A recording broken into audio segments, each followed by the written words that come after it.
been going crazy.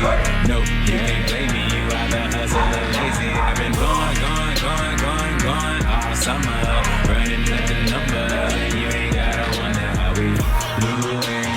It's the movement, it's the real estate newsroom with Charles Noonan. Welcome to another episode of the Real Estate Newsroom. Today I got a very special guest who is actually going to be able to help me get on more stages. It's going to help the Real Estate Newsroom entire family get our message out and help us change the world. We got Eric King all the way from Washington, D.C. How are you, man? I'm great. How are you? I'm doing well. I'm happy you came. I'm glad to be here. All right, so look, we're going to go right into it. On the Real Estate Newsroom, right? And I feel like you have digital real estate. Like you etch out a space in a virtual world that finds its way back to reality and does amazing things. So what I want you to do, just introduce yourself to the audience. Okay. Well, my name is Eric F. King, and I help speakers and coaches build their credibility, authority, and visibility by speaking on my stage, my studio stage. All right, now I tell people that you invented this virtual stage. That's something like I've never seen before. So could you tell us about that? Yes, well, it all started by going to an event where I saw a studio. I saw Anthony Robbins do an event in a studio. And Tony Robbins? Tony Robbins, yes. Oh, all right, all right. Yes. You know him as Anthony, huh? Yeah, we go way back, all right? Okay, nice. Well, they call him Tony now.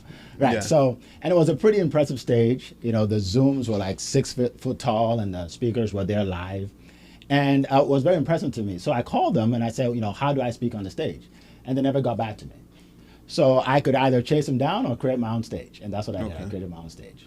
But tell me what does that mean? You created your own stage. Yes. So I had to see it to understand. Yes. What is it? Yes. So studiospeaking.com is basically a stage, a studio where you come in to speak. And while you're speaking to a virtual audience. It's like a 6 foot Zoom. So it's like you're in a big Zoom room. Okay. Right? You're able to get your message to the masses. Okay. Yes. Who's on the Zoom?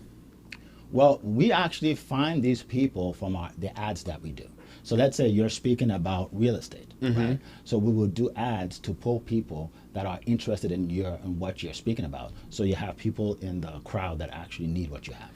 And they could do it at home. Absolutely. This is why, family, I thought this guy was like excellent for the show. So you basically created like a virtual in-person experience, but no one has to like come out in the rain. They don't have to make travel arrangements. They can attend right from home. Correct. Only the speakers come into the studio. Everybody else can watch from home.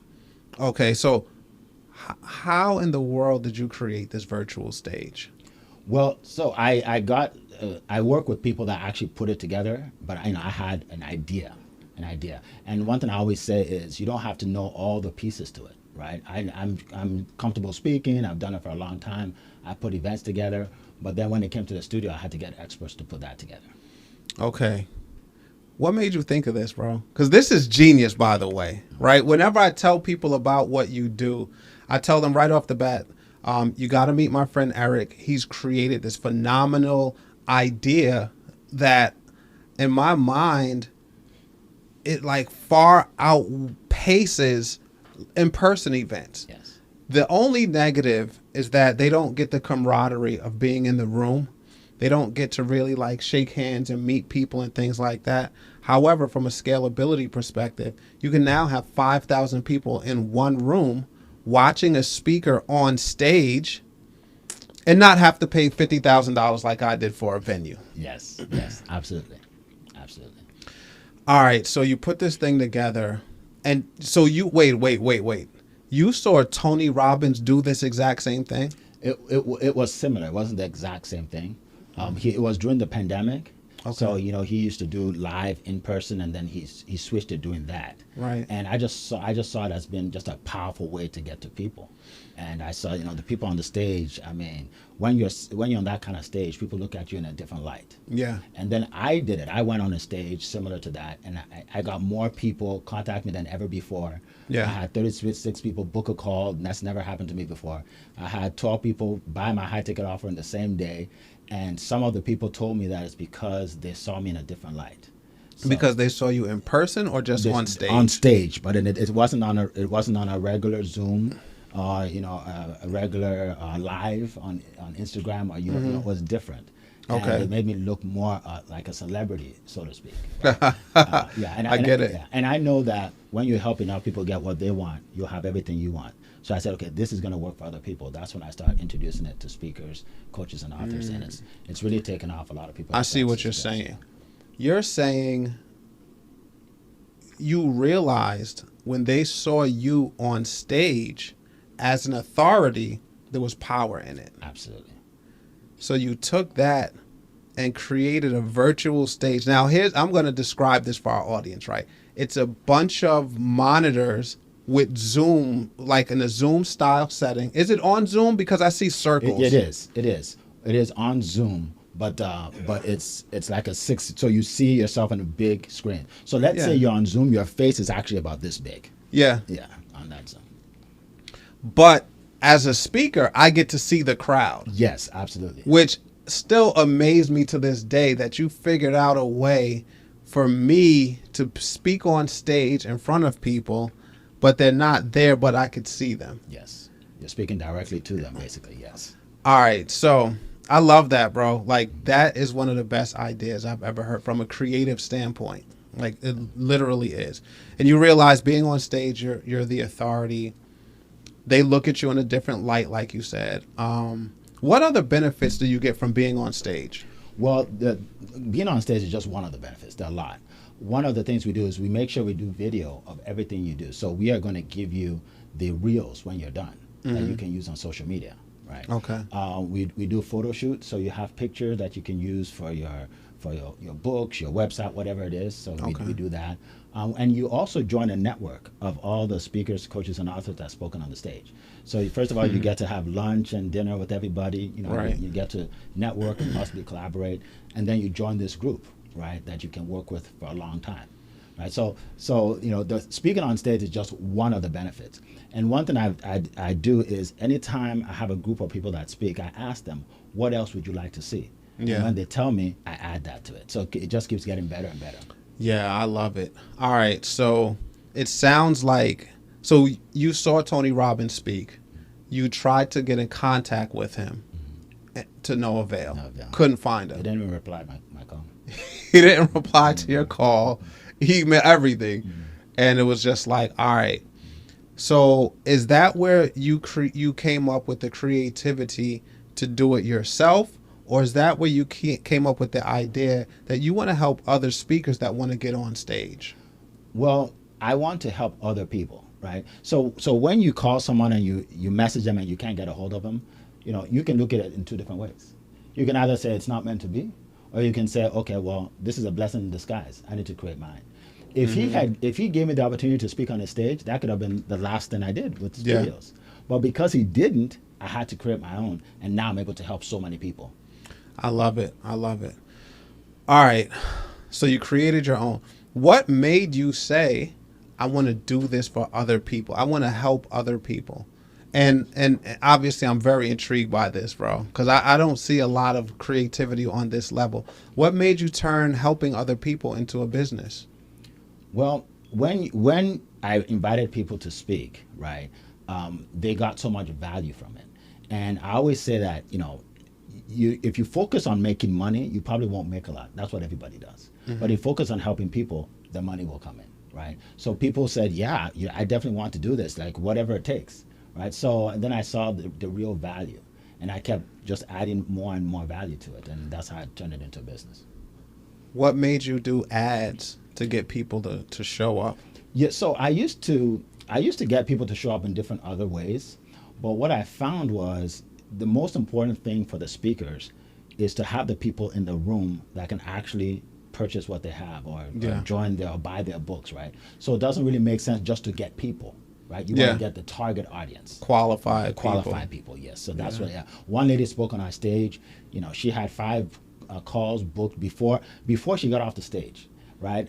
She not only did she sell her offer, but she sold over 300 books in the next 2 weeks because because she had people in the audience that want to learn about confidence. She's a confidence coach. Mm-hmm. And she was so impressed. She joined. She came to our next event and spoke again. Oh, it works, right? Why not? If you're going to bring the qualified audience, the stage, right? I get the content from it, the marketing material. Yes. It's like a no-brainer. Yes, absolutely. Right? That's exactly what she said. She said it's a no-brainer. I know. I'm thinking about doing it myself because it's not. Now, can you target the stage? Can you target the audience that you want to show up? For example, I do an annual conference called Let's Build Birmingham. Okay. Right? I would love to go on a stage of people that are in, let's just say, the Birmingham or like the Birmingham and a 30-mile radius. Mm-hmm. Can you target that specific area, set it up, and then I show up and I speak in front of them? Absolutely. The Facebook ad, there's not much you can't do. You can definitely focus on a certain area. Absolutely. I could do it from, but I have to come to your studio. Yes. So all the speakers have to be in the studio. Okay. Because that's part of the experience. You want to experience the studio. If I did virtual for the speakers, then it turns into another online summit. Yeah, it's just an online summit. That is an right? online summit. So how much of me do they see? Am I full body? Absolutely. Oh, yeah. Okay, You should see all the ladies that share. They got to see my shoes. I spent a lot of money on these. So they want you to show. Yeah. When you come out, you actually come out to your theme song. So your song is playing as you're coming out. Some people walk, some people dance, people do all kinds of things, right? And then I give you an award for your past accomplishments, right? So if it's real estate, I give you the real estate award, whatever it is. And I do that for two reasons. Number one is to recognize you for what you've done in the past. Yeah. And number two is to give you even more credibility with the crowd. Now they see you as an award winner, and then you have the clips of the videos and everything to put on your website. This is one of the smartest, most intelligent, most thought-provoking ideas that I've heard. You're creating a conference, right, through ads. And do you sell the tickets to the show? No. Or it's free? It's free for people to show up, but then we have a VIP where you can pay more if you want to be able to get into the room with people that you can actually ask them questions or whatnot. Yes. This is genius. This really is. And is this what you do full time? Absolutely, yes. How many speakers? It takes up a lot of your time. It takes up all my time, yeah. Yeah, you're producing it, but I would venture off to say it's very much so fulfilling. Yes. Right? Because like coaches, speakers, authors for sure. I just released a book, Let's Build Birmingham. There's like so many different ways to get your message out there. So we all have to get our message out there. But it's like fragmented. We can do radio, but we don't know who's listening on the radio. Yeah. We can do some news. We don't know if people are going to the news for what we offer or if they're going to find out the weather or the traffic. That's right. So what you're doing and what you cultivated is extremely powerful. Yeah. It is. How many coaches have you helped so far? Probably about 80 or so. Nice. Or more. So I'm going to call them business owners. Is everyone making an offer or has something that they are educating about? Yes. I make it a prerequisite to, number one, to give value and to have something on the back end that people can either, even if it's a free ebook or a call, because I think it's a tragedy to give a great speech about something and people can't get anything more. Right? Yeah. So for people that come to me and don't have it, we make sure we create one for them before they speak on the stage. All right. I love it. And I actually have to try it. Absolutely. I got to try it. The conference is probably going to be in October or November. Mm-hmm. So I'm probably going to look to do it maybe around September. Okay. Just to give people some time to get acclimated to. Now, how many people show up? Is there a limit? Like, do you have them speak in front of 100 people, 50 people? How does it work? It could be from a couple hundred to even more. Like 300-400 people? Well, we're probably going to get to that the next time, but we haven't got to that right yet. But we will. We keep growing every single time because more people come and they tell other people about it, and it just continues to grow. What's the most amount of people you've ever had show up? On Zoom? Yeah, about 250, 240. And what's the least amount? Like your first time, was it really low? For the one I did for just mine, it was about 90. But I still got a lot of people that were engaged and a lot of people that booked a call. So a lot of it has to do with the quality of the people that come. It's not necessarily the number. You can have 1,000 people that that don't really care about personal development, don't really care about getting coached, right? So yeah, it's the quality to it. And it's a unique audience too, because you're capturing them with the concept of coming to learn. Yeah. You're telling the speakers, teach something. And then, so they got what they came for, right? Teach something. So they got what they came for. And then on the back end, if they wanted more from you, you make an offer where they can get more from you. Yeah. So I would go there and I would teach. Does anyone do presentation, or it's all speaking, like stage speaking? No, you give, well, it's basically both. You can have a signature speech. As long as you give value, you can have an offer at the end for some people to, book a call or to get your ebook or something like that. Yeah. How long? Sell your book. How long have you been doing this? About 3 years. 3? Mm-hmm. All right. Let's get into a little bit more of Eric F. King and who you are. Now that you've created this phenomenal thing, right? Yes. Where are you from? Originated from Nigeria. I came here when I was a teenager, and I've been here for a while. Because being a teenager was a long time ago for me. All right. And you moved to where? What state when you first came? Philadelphia is where I started. Philadelphia. Okay. I went to Temple University. That's where I graduated, and that's where I started my career. Temple. Yes. Not bad. How was your experience at Temple? I loved it. I loved every minute of it. I'd recommend Temple. You recommend Temple to anyone? Yes, yeah. Now, you loved it because you partied or you learned a lot? I couldn't party. I didn't have time. I had to work all the time. What? So I missed out on the parties. You were working and going to school? Oh, full time. I paid for my school. So I paid it out of my pocket. Wow. What made you invest in education like that? Well, I wanted to be educated. Some people say, well, you don't really need college, and that may be true. But I don't want to be amongst people and, they're saying these big words and I don't understand. I really want to be an educated person. And I don't have to get a PhD or anything, but I want to be educated. Where'd that come from? Was it like parents? Was it I would have to say my parents, because they both were educated. My dad was a realtor, by the way. Okay. He was a realtor, a real estate broker, and he did have a degree, and I just thought that was important for me. Okay. So your upbringing, so to speak, got you into Temple, right? It gave you the mindset to say, I need to learn, right? I need to be educated. But you wanted to. It wasn't like they told you this was the right way. You were seeking to be intelligent and educated. Absolutely. What'd you do when you got out? I got a job with Xerox, the document company. Yeah. And at the time, they were... Don't tell me you were selling the machines, bro. I was selling machines. Yes. I wasn't doing a good job at first, but I was trying to sell the machines. Did you make a lot of money selling them? So at first I did. So at first, my first 60 days, I didn't sell one copy. I couldn't even sell paper. That's bad. That's bad when you can't sell paper. Yeah. But I was about to quit. I called my dad. I said, I have to quit because I don't want them to fire me.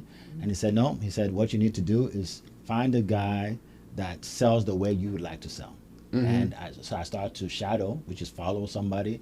And I learned that selling is not convincing someone to buy something they don't need. It's helping them get what they already need. Okay. And then I had my system called the compassionate closer system, right? So I'm compassionate. I find out what you want. I provide it. If it's for you, fine. If it's not for you, perfectly okay. And within 18 months, I was one of the top sales reps in the region. What changed? Just copying someone else's style? Learning what works and copying it. And I've been doing that ever since, right? A lot of people, they run in circles for years because they never find the person that's done what they want to do. Right? Okay. So I find the person that does what I want to do and just model them. I won't say copy because it's not everything that he did that I can do, but model them and then create your own style. All right. So y'all heard what he said, right? He learned how to sell top in his company by following someone who's already doing it and copying him. Yet he created this once in a lifetime stage for coaches and speakers, right? So you did, I guess to say, you cut your teeth working. You made a lot of money at Xerox. I know did. those people made a lot of money I back did. then. So what happened at Xerox? We have bonuses, right? Where if you walk into a company and you see that they have Canon copiers, and we call it knocking out. If you're able to knock them out and replace it, they give you like a $3,000 bonus. Okay. So I made a lot of $3,000 added to my Nice. pay. So I was making too much for a 20-something-year-old. Okay. I was spending it all. You know what? I told a friend one time, because the sales companies, they put out these bonuses and incentives all the time, but I don't know if they're really created for the people at the top.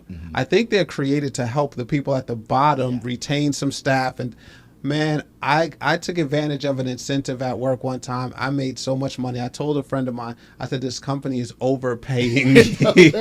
Some of the stuff just got too easy. Yeah. All right, so you killed it there. What made you leave? I want to be an entrepreneur. It was always in the back of my mind that I don't want to work for somebody for the rest of my life. You're making good money though. Yeah, but it's fulfillment doesn't just come with the money. There are other things that creates fulfillment in life. And I wanted to call my own shots, live on my own terms. Right? Yeah. But those jobs are pretty cool. Like you work from home, right? You create your schedule. You just have to make appointments with the companies, and then you're good. But you still felt like... Yeah. Well, it's not that easy. You do have to come into the office. You do have the meetings and all of that. So they used to have like call nights or call hours and stuff, call days. Yeah. Man, that's so funny. Cold calling. Call days. And then we had days where we walk in canvassing. Yeah. And get kicked out. Like they said, if you don't get kicked out 30 times in a day, you're not trying hard enough. Yeah. Do they still have jobs like that anymore? I don't know. Well, nowadays you can't walk into places as much. Wait, they still sell copy like Canon, Xerox, or whatever. They still have those jobs? Stuff, right? Yeah. Office equipment and supplies. All right, that's interesting. That's very interesting. I haven't worked in so long. I don't know what those were like starter sales jobs, right? Yeah, that's how it started. Yeah. But people made good money doing it. Yeah. Or they got fired really early when they couldn't make anything. Yeah. You learned very early, right? You learned very early if you were made for sales or not. Right? Yeah, you can handle it. Yeah. But you stayed with it though, so you were bad for a while, and then you stayed with it. One of the things, because I became a sales coach after that to entrepreneurs, and one of the reasons why I think I was very effective is because I've been through a situation where I couldn't sell. I know for a fact that it's a learned skill. Yeah. Some people think you have to be born with it. You have to have the gift of gab. No, you just have to learn how it's done, right? Yeah. The right way, and not being pushy or salesy. If you can do that, you can sell. People say, "Well, I'm an introvert." That doesn't matter. The introverts sell the most because they're the most believable. Yeah. You know. So I do a lot of studies on sales. I sold at a very high level in corporate America for a very long time, and I studied it. What do you think is the most important characteristics of some of the top salespeople in the world? Wow, that's a great question. Give me top 3 characteristics of the top salespeople in the world. Self-confidence. You have to have a lot of self-confidence to sell. Understanding people, because people are complicated. You have to have a psychology where you understand people, and believing in your offer. You have to believe in what you do. Like if you don't believe in it, people will talk you out of even trying to sell it to the next person. You gotta believe in yourself and your offer. To be a good salesperson, do you have to have a good product? Well, if you don't have a good product, you can still be a good salesperson if you have the sales skills. Right. Of course you can. We've all bought things that broke in one day, right? Everybody's bought something that broke or cracked in one day, but it was like a good salesperson who sold it to us. Exactly, yeah. All right, confidence, right? Confidence, belief in the product, and being able to understand people, or would you say read people? Yeah. Like when you're talking to somebody and you can tell that they don't really buy what you're saying, you can shift gears and talk about something else. For instance, someone says to you, you're selling, I don't know, a weight loss product, and you're telling them all the features and benefits, and they're like this, then you're like, okay, that's not working. Then you tell them, you know what? You remind me of someone I know that bought our product, and you give them a story of how Yeah. how it worked for them, and then they change, right? So you're able to read that this is not working. You need to change. That's a change good it. skill, bro. Yeah. That's a really good Yeah. skill. I would say, what would you say is the most important thing to selling? Like, I'm thinking of an answer, but I want to see if we're like exactly aligned. What would you tell a person that you're training to sell to do the most? To do the most. Well, I would say focus on how you can help the person. Okay. And let me tell you why. If you're focusing on the money, it will show when you're speaking. It will show like you just want to make commission. Yeah. But if you show people that you genuinely care about them and you genuinely want to help them, they will even spend more money with you than your competitor who's cheaper. Because Right. like, this guy wants to help me. Yeah. I want to work with him. I want to give him my money. You see what I'm You saying? build a You relationship. build that real rapport. Yeah, that's- building a that's relationship. You know what? To sales, there are a number of different ways to get to the finish line. So I have salespeople on my team, and my salesperson, Rosa Lee, right? She will take an hour to close a sale. Somebody will send me a message, "Hey Charles, I want a ticket to the conference in Birmingham." I'm like, "All right, I'm gonna send you to Rosa. Rosa, we have a meeting in 20 minutes. Call Mike." An hour and 20 goes by. I'm like, what are you doing? What happened? What's going on? She's like, "Oh, I was on the phone with Mike and he's telling me his life story and he's telling me about his kids, his wife, his uncle." And I'm like, why are you listening to all of that? But that's her style. Yeah. For me, I would say, "All right, Mike, it's $1,500. I'll send you the link to pay. I'll even stay on while you make the payment. Make the payment now. Get your card out." Done. I'm hanging up, right? Mike sees value in attending the conference. He's paid. I'm out of there. Rosa now makes friends with Mike. So after the conference, they know her. They're still friends. We have another conference coming up. She's on the phone with Mike. "Hey, Mike, we're getting together again. The whole group's getting together." And it's so much easier for her to get future sales because she built a relationship. Yes. It's so much easier for her to get probably, I trained her, so I won't say more sales than me, but she will get a lot of sales because she works so hard at building the relationship first. Yeah. So when she gets on the phone with you, she's not going to talk about the conference. Exactly. None of her conversation is going to be about the conference. Exactly. She wants to get to know you. She wants to really let you know that she cares about you. Yeah. She's even going to find out what your needs are financially Yeah. before she recommends you to get a ticket to the conference. Exactly. So Exactly. in my organization, we call her the VP of enrollment. Okay.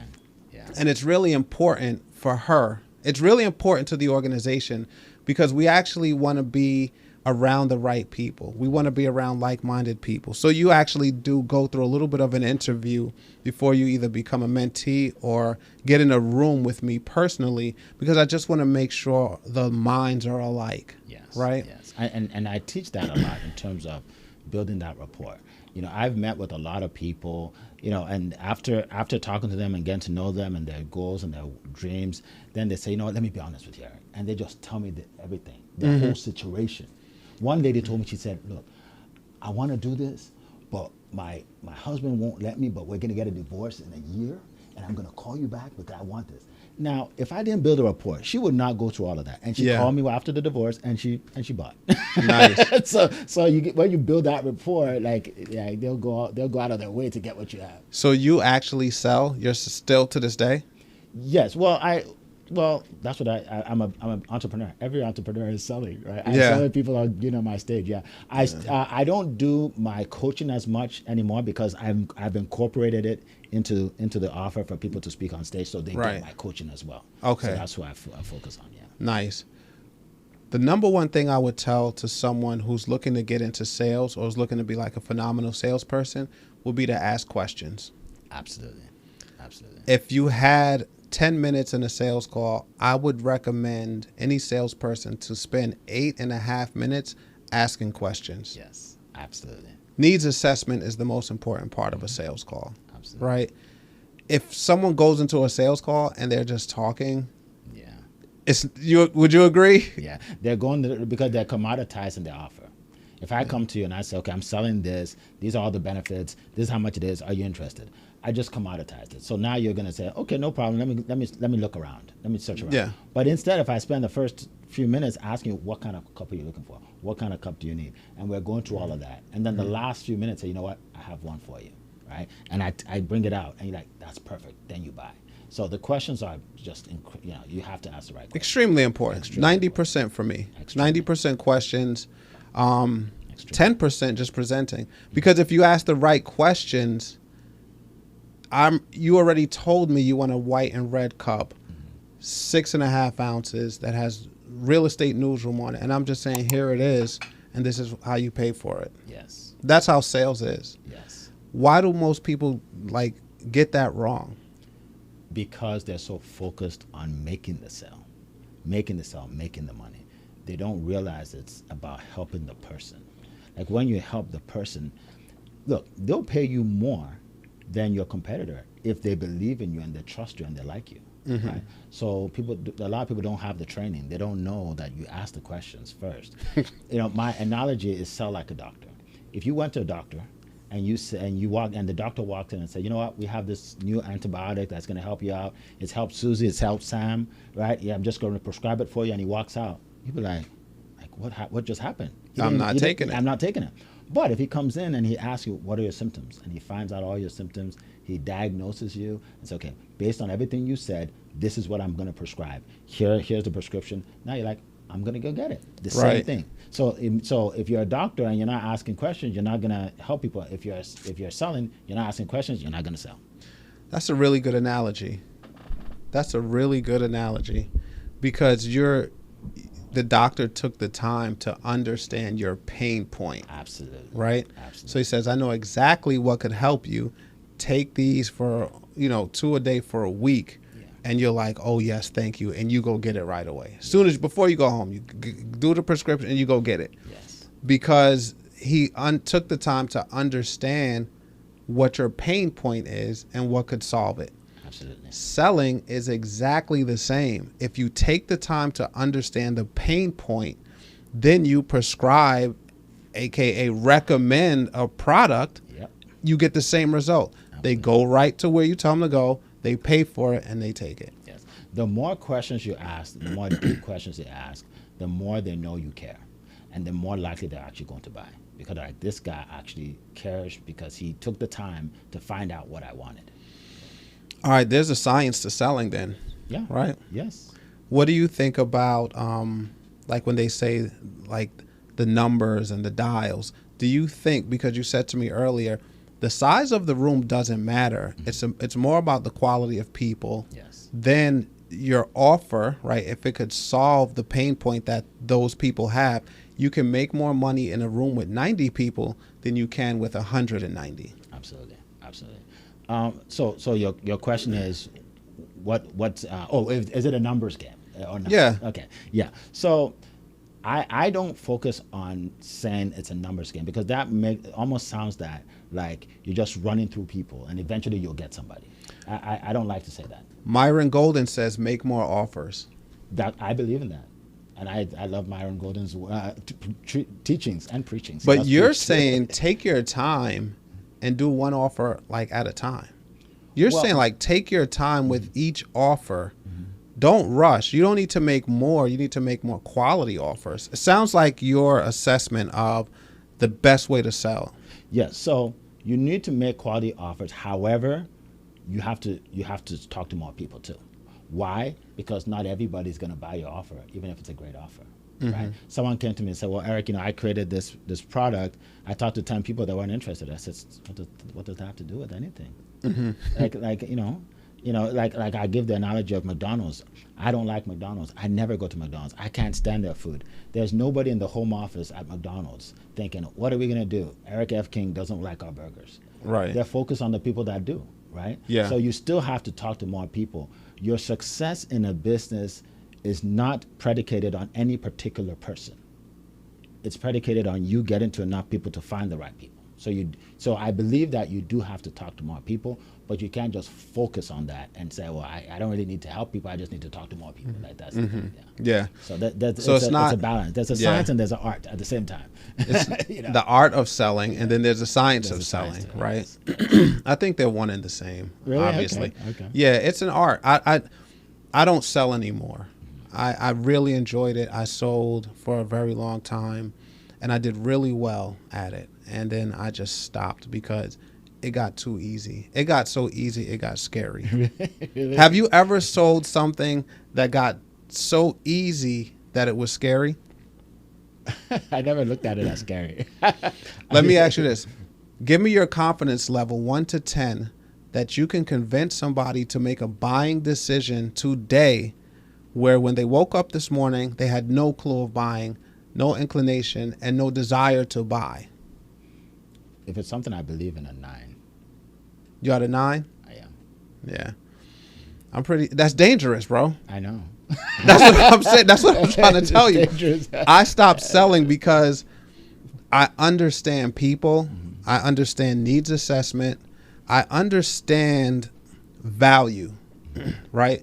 And I feel like if you can articulate value and get someone to see the value, all you have to do is get them to see the value in what you're offering. Yes.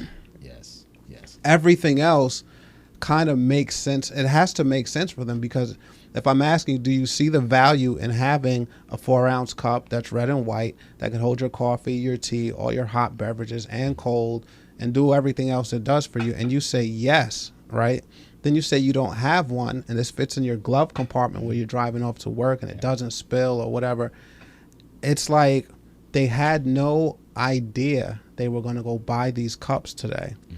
My conversation with them, I'm going to say 9 out of 10 times will get people to buy this. Yeah. I'm going to make them sell themselves.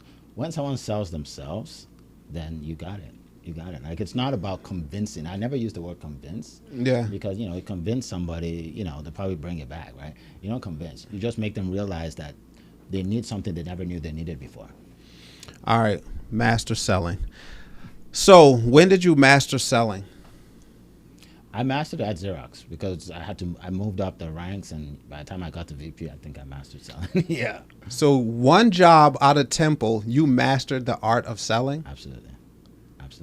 Because I started out selling the small copiers, printers, fax machines, and by the time I got to that level, I was selling, we call it the DocuTech, those big copiers that you see at Staples. Yeah. That $100,000. Yeah, and I had big accounts, $500,000 accounts. So yeah, at that point, I mastered it. But you can always get better. So when I say I mastered something, it doesn't mean I know it all. Yeah. You can always get better.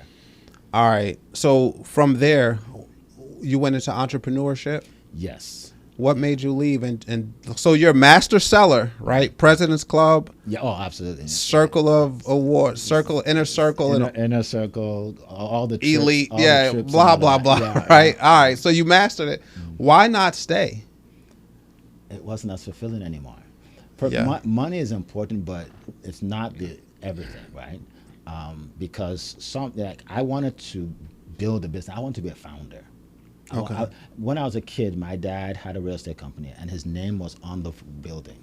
Yeah. And I told my dad, I said, when I grow up, I want my name to be on the building. And he said, well, then you have to be an entrepreneur. He didn't say entrepreneur. He said, you have to own your own business. Because if you have a job, your name will not be on the building. All right. All All right. right. So we talked about fear of being an entrepreneur, right? We talked about, and I talk about this with Brendan Boyd a lot. Shout out to Brendan Boyd. Yeah, man. shout out to Brendan. We talk about people that just live in fear of leaving. However, you spoke so bravely about entrepreneurship, right? You told me, oh, Charles, I would never work another job. There's no job that could pay me all the, there's no job that could employ me. I'm unemployable, blah, blah, blah. But you had the best layup in the world, right? Okay. You're uncovering what you told me. So me is very different. I had no parent to tell me anything about entrepreneurship. I had no entrepreneurs in my family. My grandmother worked like double shifts as a nurse. My mom worked like double shifts as well. No entrepreneurs. So I overcame the fear. I don't know how I overcame the fear and became an entrepreneur. I just did it. I knew it paid more, and it was almost no option for me. I do relate to purpose, though, because where I was selling at a high level, I was making rich people richer, and I wasn't finding purpose. Yeah, I was making a ton of money, but I wasn't finding purpose. So I said, let me do something on my own that would pay me the same and fulfill a purpose in life, right? Yes. But you talking the big entrepreneur talk. Yeah, man, I'll never work no job like they do. I don't even understand how people work, right? What else do we talk about? You're the big entrepreneur in the family, right? Mm-hmm. Everybody goes to Eric whenever there's a need, right? Friends and family, right? That's what you tell me. That's true. But you say it with such bravado. And I said, you know what, Eric? I think it's a personality type. I think it's a molecule that you have that just eliminates fear. You had no fear. But the reality of it is, it sounds like you were born into a family that taught you values. Mm-hmm. And then that said, hey, entrepreneurship is safe. There's food on the table. We live good. So you had a few safety nets to kind of like, you had the surroundings of the environment to be an entrepreneur. But I've taught entrepreneurs that didn't have any experience, didn't know anybody, and became excellent at what they do. I work with a doctor who never sold anything in her life. She just got her degree, started practicing, and she got into online marketing and entrepreneurship. I helped her to be able to create an offer. I've helped her to learn how to sell it. She sent me a message. I have a video of it. She made, I think, $27,000 in 1 week with the skills I taught her, which shows that it's a learned skill. It's a learned skill. Okay. So anybody can be a successful entrepreneur? Is that what you're saying? Yes, that wants to. Like you can't force someone to be an entrepreneur. Yeah. It's harder to be an entrepreneur than an employee. Very much harder. So I tell people, some people say, well, I quit my job, I'm going full time. And I say, okay, are you an entrepreneur or are you just unemployed? There's a difference. Because some people they don't want to work for a boss, but they don't have what it takes in terms of the discipline. Like I wake up every day and I have my schedule. People call me and I say, can't talk, I'm doing my business. Because when I was at my job, I used to say, I'm at my job. So I'd say the same thing, I'm at my business, right? So you have to have certain characteristics like strong work ethic, believing in yourself, to be actually successful as an entrepreneur. All right, I'm going to ask you 2 questions. Studio audience, show of hands. Is it harder to be an entrepreneur or is it harder to be an employee? Entrepreneur, raise your hand. We got 3 to employee. What's harder, being an entrepreneur or an employee? All right. So in the room, we got 1, 2, 3, 4 that says it's harder to be an entrepreneur. Then we got 2 that says it's harder to be an employee. Yes. Let me convince those 2. You ready? I'm one of them. And he's one of them. Go ahead. Let's hear it. Yes. Let me do my best to convince you. So when you're at the job, even if you don't like the job, you have people there that are supporting you. You're all going through the same pain. And at the end of the 2 weeks, you still get paid, even though you don't like the job, right? Which makes it What about easier. those jobs where there's no support? Well, there's always some kind of support. Even if you're just complaining at the water cooler, that's support. Where if you like the job but hate the people, or there's jobs where you like the people but hate the job, but you get paid regardless. Do you not? Correct. Yeah. Entrepreneur, you won't get paid if you're not doing what you're supposed to do. Who makes more money, entrepreneurs or employees? Well, that's relative. All the employees are working for the entrepreneurs, so let's figure this out, right? Well, if you want to make millions, then you need to be an entrepreneur. Okay. Right? But if you want 6 figures, it's funny, they've been talking 6 figures since the 80s. The 100,000 that doesn't actually help anybody anymore. Like 100, what's that, right? But people say, I want to make 100,000. Okay, you can get to that at a job easier than at your business. Okay, give me this. What's the percentage of people that hate their job? It's a high percentage, I would say. I don't know, but it's probably high. It's a high percentage. At least dislike their job, yeah. Yes. Yeah. What's the percentage of entrepreneurs that are walking in their purpose? that are doing their dream, that are doing what they've always wanted to do, that are doing what their father showed them what to do, that are doing what's actually their calling to do. Most people are not doing exactly what they want to do. The entrepreneurs aren't. Okay, are you saying, Entrepreneurs, what's the percentage of entrepreneurs that are walking in their purpose? So are you asking me that you have an entrepreneur who's building a business and they're walking in their purpose because that's all what they've always wanted to do? Or are you saying it's an entrepreneur who's making the kind of money he wants to make? I didn't bring money up yet. Money has nothing to do with it. Okay. Yeah, you're probably fulfilling your purpose in life when you're an entrepreneur more than a job. Okay. Absolutely. So you say it's easier to hate your job, make limited money, than it is to make unlimited money and walk in your purpose. Yes, if you're not making enough money, then you won't enjoy entrepreneurship. Right. But you said it's easier to be an employee. Because as an employee, and you quit as an employee. You can show up. You can just show up and make money. You can be a lazy employee that comes in late, leaves early, doesn't really focus on anything, and still get paid. Okay. Entrepreneurship, you can't do that as an entrepreneur. Okay. That's my reasoning.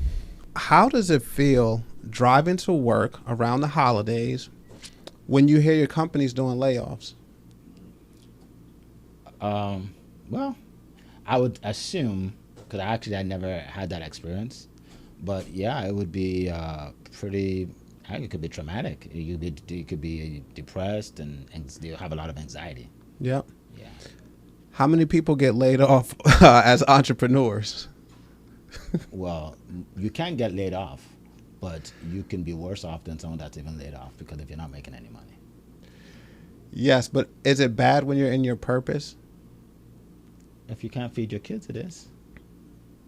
Okay. But, you know, some people need to get the job. Like some people actually need the job for now, and then later they can do the business. Yeah. Give me the percentage of people that like come to percentages. you, Yeah. right? Give me the percentage of people that come to you because they left their job or want to leave their job. Percentage, probably they left or they want to leave their job. Maybe it's 50 to 60%. So 50 to 60% want to leave what you say is easier. Yeah. Well, when I say easy, I'm tying it to making the money you need to live for your lifestyle. Yeah. That's what I'm tying it to. I'm tying it to the income, because I don't think it's purposeful and you're living a purposeful life if you say you're an entrepreneur but you can't pay your bills, your kids can't eat all the time. I mean, that's no fun, right? So you're like, well, let me do something for now, so they don't suffer. You know what I mean? I agree, but that happens at work too. Yeah. Especially when people get laid off, That's true. especially when there's cutbacks. And there were times where people thought that having a government job was like the end all be all, right? Security. They thought they could Security. never get fired. Yeah. Or you work for the city, right? Yeah. You work for transit or whatever, right? It's And then what happens is these people get laid off. Yeah. So in my mind, I'm feeling like entrepreneurship is the safer bet. It's easier, right? I can control, because I have a skill, I can control how much money I want to make every day. Absolutely. I can control my life. I can control how many hours I feel like working. Absolutely. Right? Absolutely. And through entrepreneurship, there is a way to work 2 hours a week and still live a really good life. Absolutely. I agree 100%. Absolutely, I agree 100%. I mean, I take more vacations now than I ever took at the job. I still make more money than I still make money than I did at the job. Yeah, you make more money, you take more vacations, but it just takes a little bit longer to get to, in my opinion. The faster you learn these skills, the faster you could get there. What was your question? I was going to say it takes a long time to get to that point, though. It doesn't just. Not necessarily. It doesn't have to. Right? It doesn't have to. You can come out of the gate and make money, especially if you understand certain concepts of how to sell, You get away from selling one-to-one. You sell one-to-many. Yeah. Right? You can scale very quickly, especially if you had a mentor, or let's just say, for example, Eric, to teach somebody, hey, this is what you need to say to provide value. He's already said, like, you sell people by giving something, by curing a small problem that they might have. Yeah. Then what are they going to do? They're going to turn around and say, hey, I have a bigger one. Can you fix this leg too? Because this one's hurting me too. Yes. And that's how you get sales. Yes. And you help authors, speakers, coaches, consultants scale their businesses much faster in a virtual way. Absolutely. All from your studio. Yes, for sure. Oh, man, I love it. I love it. So, look, he thinks being an employee is easier, but his whole business is focused around helping entrepreneurs. Yes, and because another thing is, I want entrepreneurs to know it's not an easy ride, like you said, right? So my message to you is, it's not easy, but it's possible. It's possible. All right. I love it, man. Again, I wanted to ask you these questions because I wanted to get into the mind of the genius that I see that created this virtual scenario. I'm certainly going to be there to speak whenever I launch anything, but just because I want to experience. I enjoy being on the stage and teaching. And we all know the more you teach, the more you help, the more you impact, the more that some way, somehow, it comes back to you like 10 times over. Absolutely. All right. So before we go, could you look into that camera, tell the audience how to find you, and if they wanted to book a session with you where maybe you do coaching and then let them speak, let them know how they can do that as well. Sure. If you go to studiospeaking.com and just click book a call, you'll be able to book a call with me, and we can talk about whatever you want. Also, even if you're not really ready to book a call, that's fine. You can grab my free ebook. I'm working on it for months, and it helps you to sell more offers, to market your products. 100 different ways to do so. 100 different ways. Go to successwitheric.com/100, and Eric is with a C. Successwitheric.com/100.